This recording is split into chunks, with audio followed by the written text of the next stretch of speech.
Gidauniyar Fafsa Sai Malam Foundation ta kai ziyarar dubiya ga marasa lafiya a asibitin ƙwararru da asibitin kan giwa da ke cikin garin Sokoto, tare da ba su tallafin lemu, ayaba da kankana tare da wasu kuɗaɗe don kula da lafiyarsu.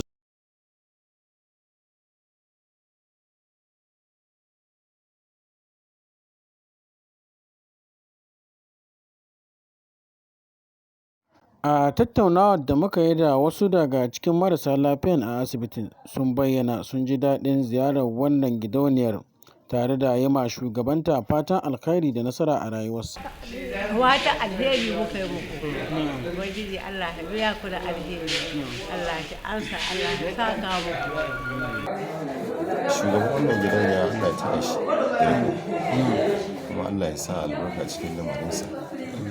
Allah shi mana jagora. Bayan jin ta bakinsu, mun ji daga bakin shugaban gidauniyar Malam Muhammad Sai Malam ga abin da yake cewa. To sunana Muhammadu Sai Malam, Sai Malam Foundation. Sai Malam Muhammadu Sai Malam Foundation. Na'am, ya matsayinka a cikin foundation? To ni ne kawai shugaban kungiyar Fafsa nan su. Ina da goyon bayan al'umma sosai, kuma suna da dogaro da ni da cewa zan iya taimakon su tun kafin siyasa. Shi ya bani karfin gwiwar taimako hada wannan kungiya ta Sai Malam Muhammad Foundation. Al'umma ce ke ciki wanda kowanne suna iya bada tashi gudunmawa domin mu taimaki al'umma da kuma sauran mutane masu bada taimako. Muna ta yi ne, shi ya yi ka masalataya, makarabatan ne da kuma duk inda aka bada taimako, insha Allah muna bada gudunmawa. To ya danganta, mu dai gaskiya ba za mu sa kowa dole ba, mu dai muna yi na ƙashin kanmu, kuma muna taimaka ma al'umma da kuɗin da muke amfani da su, da kuma muke samowa da kanmu su ne muke amfani da su domin taimakon al'umma.